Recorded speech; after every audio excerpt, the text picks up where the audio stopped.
we don't have nice things, Jared.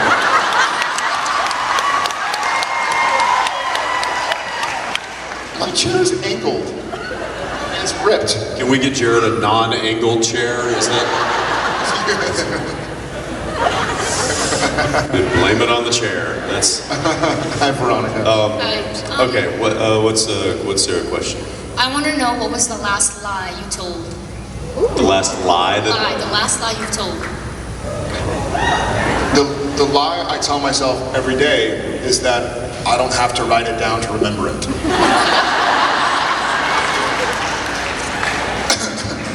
Yeah, what was that phone? Yeah, I got it. 30 seconds later, I don't got it. What is it? So that I tell myself that lie. Jared asked me how he looked backstage. Yeah. I said, great. That was a lie? What? Huh? Thank you. Thank you so much. Thank you. Hi. Hi, my name's Shannon, and I was wondering if you could pick one person, dead or alive, that hasn't been on Supernatural and is not in your family, who you'd like to guest star on Supernatural, and what your favorite season is of Supernatural. Will you write that down for me?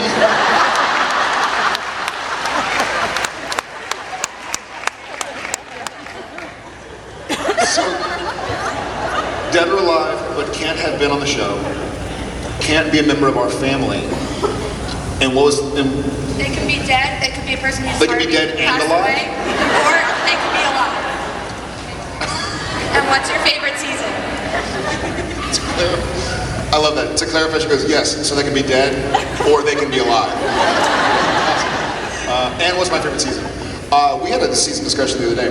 I've really loved the last couple seasons, but I will always have a soft space in my heart for season 4.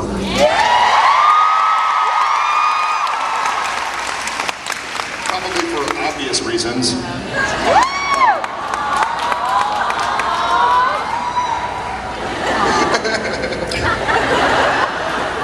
But I'd probably agree with him on 4. Although I like 9 and 10 too. Love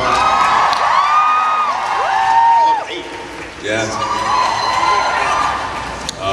What was the worst season? 6, 7. 11. We better do something about that.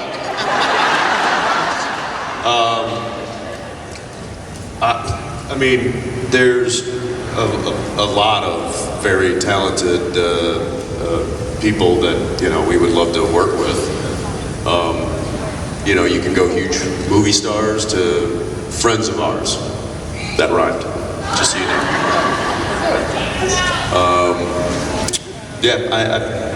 I don't know. What? Tom Welling. Tom would be fun on the show. It'd be fun to have him. Yeah. Bill Shatner.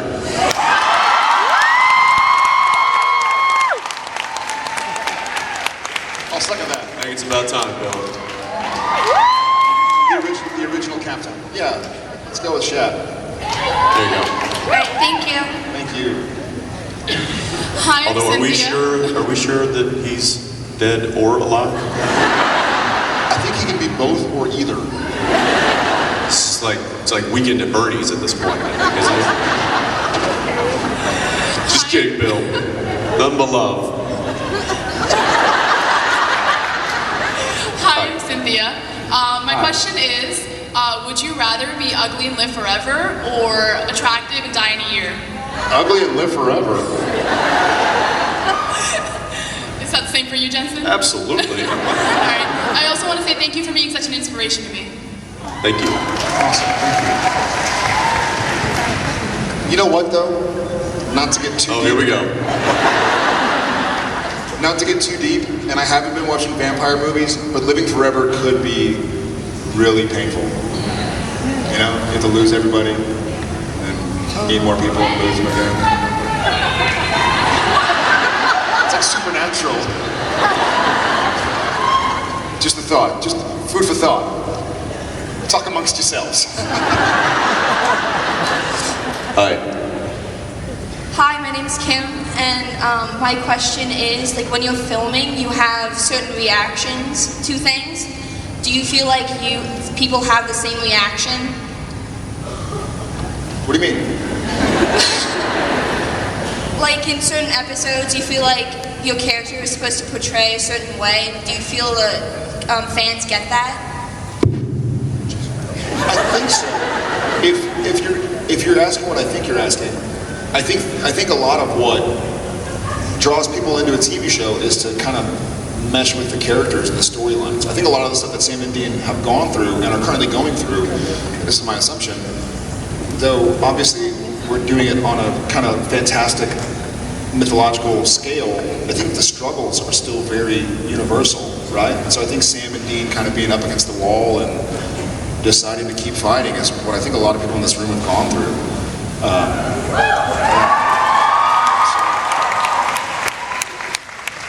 So I feel like that's what unites an audience and a cast and a crew as well. But I think so. I hope so. Thank you. Yeah, thank you. Thanks. Hey. Hi, Moose and Squirrel. What's it? I just said hi, Moose and Squirrel. Hi. My question is, earlier you said you were going back to like the original mythology type stuff, and I was wondering if we are going to get an incubus or a succubus on the show. Yeah, are we going to? I don't know. Incubus. Must be a VW bus.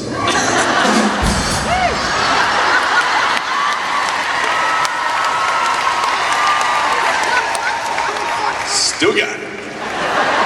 Up top. All right.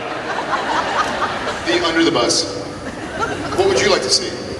I would like to see both. Maybe like a couple. A couple? An incubus succubus couple. I don't know. I don't know what that is. Do you know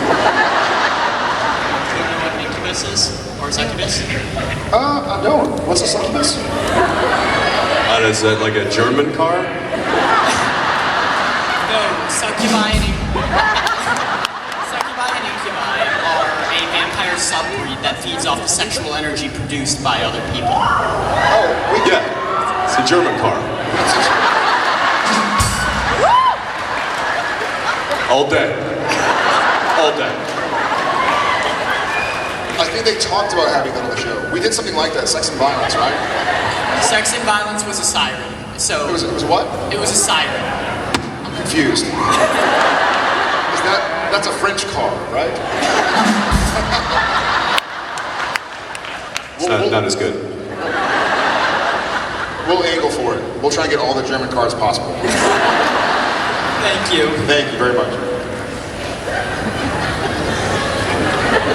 So get this. Hi, my name is Rose, and I was wondering, what's been your favorite part about working for Supernatural? That's a big question with very small words.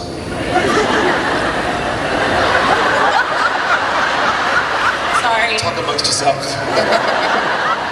That's a big question. I mean, for me, it's the relationships that have been built, friends, family, literally family.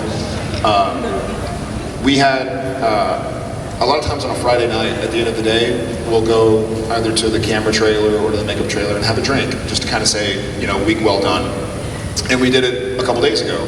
And it was Spade's first day directing, and we had our crew, and we were in the camera truck, all having a drink, and then Jensen and I had to take off, right, to make a flight. And we kind of looked at each other, and we were like, man, you can't recreate this. Like, we have family from the show, and you guys, right? So I think it's a relationship.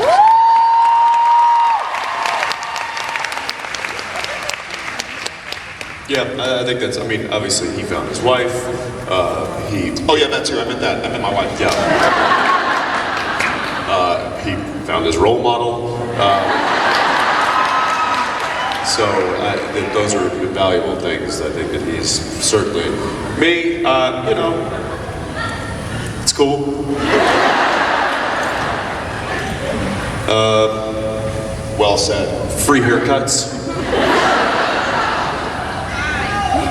Free clothes.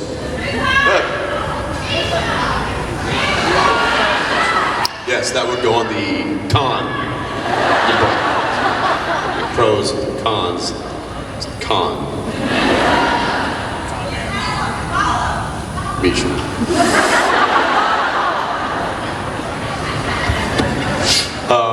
Yes, relationships would certainly be the greatest thing. Both family, our friends, you guys. That has certainly been, I think, the biggest reward that we've gotten from the 10 years of the show. Thank you. Thank you. Thank you. Hi guys, I'm Devin. Hi. So not only are you both amazing actors, you're both amazing fathers as well. And I was wondering if you had any stories of being a father you could share with us. That's a great story. That's a great question. Great story. First off, thank you. What's a good story? No, it's not. It was a Tyrannosaurus. Yeah, that's an interesting. So, some of you have probably heard the story, but I'll retell it because it's kind of, for those who have kids, there's nothing like it. There's no love that compares to how you feel it. You see your child. And I was with my older son Tom, and we were at a playground. It was in Vancouver. I think I had a late call, and so we went for a walk. This like a year or two ago. And Tom had this Tyrannosaurus that I probably should have bought him when he was 7 or 8, because it was like hard plastic and had a little tail, like the horse tail. Came up to a point, and I would give him his Tyrannosaurus, and he would throw it down the slide, and I'd be like, Thomas, what are you doing? And I'd get it, I'd give it to him, he'd throw it down the slide, and it was killing him. He thought it was the funniest thing in the world. And it was like the most amazing father-son time, just playing, and he thinks he's playing a little trick on daddy, and I'm going, quit doing that, and I give it back to him. And then for some reason, after probably 6 or 7 times of doing this, I decided that instead of walking the Tyrannosaurus back up to him at the top of the slide and handing it to him, that I was going to slide it up the slide.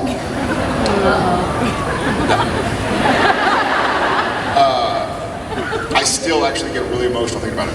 So I slide it up, and like one of those like, and then as soon as I did it, he kind of like crouched down, bounced the T-Rex, which was not meant to slide up a slide, believe it or not, bounced off the slide and hit him somewhere in the face. And he immediately covered his eyes. My knees went out. Like, I buckled, and Jen had to run up. Like, I was like, I just threw a Tyrannosaurus to my son's eye.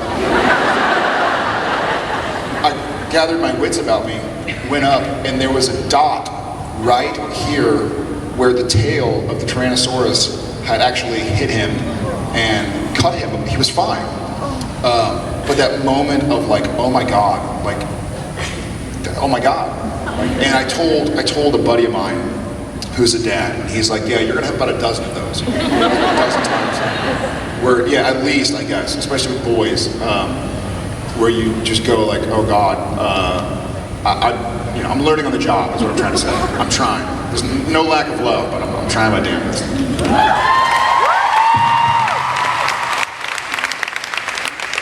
I'll give you a small one. This is new. So, JJ's a toddler, and we're now starting to implement the timeout rule. On Jensen, not on JJ. And the other day, she was doing something she wasn't supposed to be doing, and I go, JJ, is that me? She's like, she turns and looks at me, and she's like that total guilty look, and I'm like, do you need to go to timeout? And she goes, okay. And walks over and just hangs out. I'm like, I wasn't gonna send you, but it's like she enjoyed it. I'm like, oh, joke's on me, okay. See how this is gonna go. 1 point for you. Dad, 0. So that's what I have to look forward to now. Jen will leave me with the kids every now and again, which she's starting to do less and less of when she finds out what I do with the kids. So she'll call, like she was at a bachelorette party or a baby shower or something. She was gone for a couple nights. And so she'd call, it'd be like 9:30 a.m. She's like, so how was breakfast? I was like, oh, it was great. She's like, you haven't had breakfast yet, have you? I was like, no. She's like, what are the kids doing? Right here in bed with me, watching the iPad? She's like, get up, make them breakfast, get them out of the house. So, Okay, boys, who wants ice cream breakfast? and my 3.5-year-old tells on himself. He'll be like, yeah. He'll be like, Tom, did you hit your brother? He'd be like, I did. Why'd you hit your brother? He goes, in the head. You know, like, so he certainly tells on Daddy as well. So Jen gets back, and he's like, yeah, we have pancakes, we have like ice cream, we have candy, and I was like, I don't know. Kids. And she was, I had to take him for a walk or something. She was like, just make sure you put shoes on their feet. Yeah, I got it. I got request. What's it? That's a simple A request. simple request. So I didn't. Thinking, oh, we'll be gone for an hour. We were only gone for an hour, but the pictures that were taken and posted online last forever and show my kids without shoes. She's like, I told you to put shoes on. Anyways, learning on the job. Thank you. Hi there. Thank you so much. Yeah, you got it. Hi, my name's Melody, and I'm from Hi, Melody. Wisconsin. Hi, and so my question pertains to football.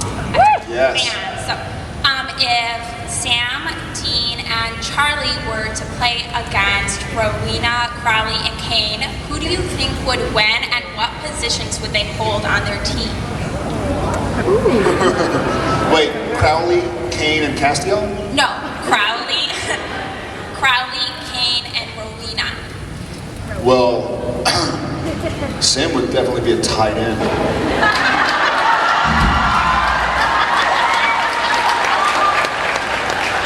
Nope, not gonna laugh at that.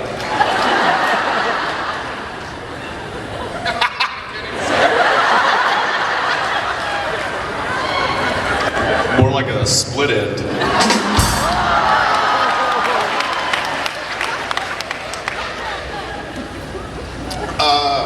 That's a good question. Would they have their powers? It's up to you, I guess. Well, I say no, because Okay. that only helps them.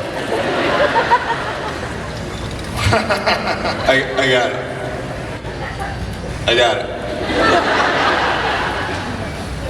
Sam would be the quarterback. Kane would be the quarterback. They could just have a hair off.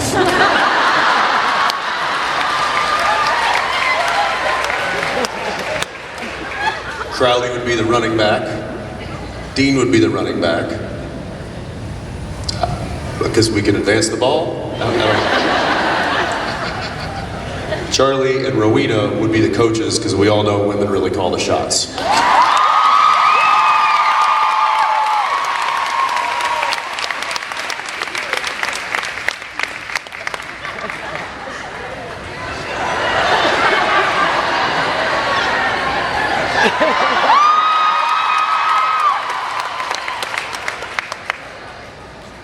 Yes, he's Nope. right.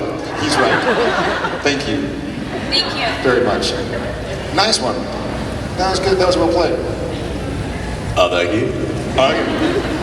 Hi. So it's a pretty recent fan, and this is all just an amazing experience. How recent? What's that? How recent? Within the last year. Welcome to the family.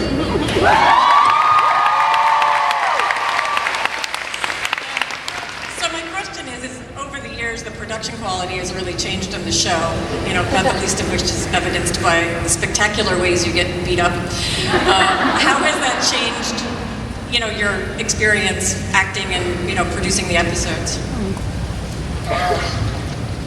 It doesn't really change. It really right? So how does it change? I don't think it really does. I mean, as weird as it sounds, my job as an actor, thankfully, doesn't require me to worry about any of that. You know what I mean? I'm able to just focus on Sam and what Sam wants and what Sam's doing. So, you know, we're just one cog in the wheel. So, luckily, the people around us are outrageously talented and getting better by the day. Around us, not around me. Everybody's getting a lot better and more comfortable with what they do. I'd say it's gotten easier because the technology has advanced. You know, for the first several seasons, we were shooting 35 millimeter film.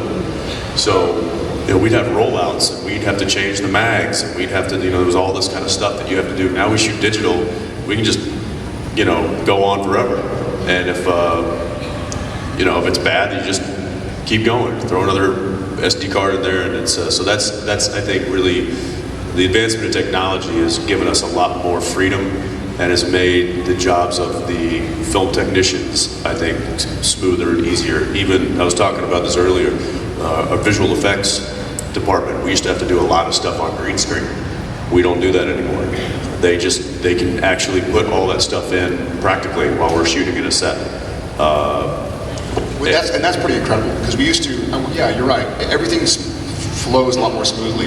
When we were shooting film, they would shoot like 1,000-foot magazines, and so we'd be, you know, it would take twice as long to shoot because they were bigger, they were heavier, you'd have to pull them out, put them back in, check the gate. So there's a term called check the gate, and what they would do is when the film's rolling, every now and again a sliver would come off.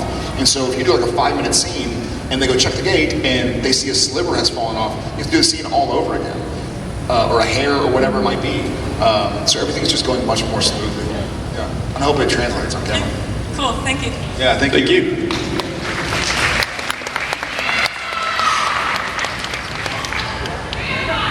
What?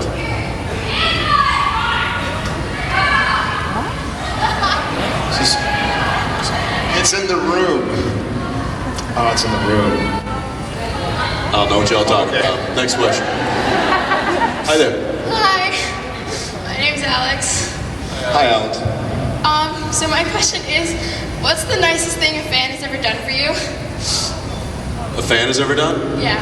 Oh, man. That's tough. There's some very amazingly generous and artistic and intelligent and thoughtful fans out there that have done a lot for us. It's a really, really difficult question. It's not a cop-out answer, but I do have an answer. They've inspired us with inspiration. That's a really great answer. Yeah, absolutely. They inspire us, and one of the things that I love about with the fans, and it's not really for me, but when the family helps raise money for charities, raise awareness, be there for other fans, I'll flip through. It's very difficult to flip through Facebook because when I post something, immediately it's like 1,000 somethings.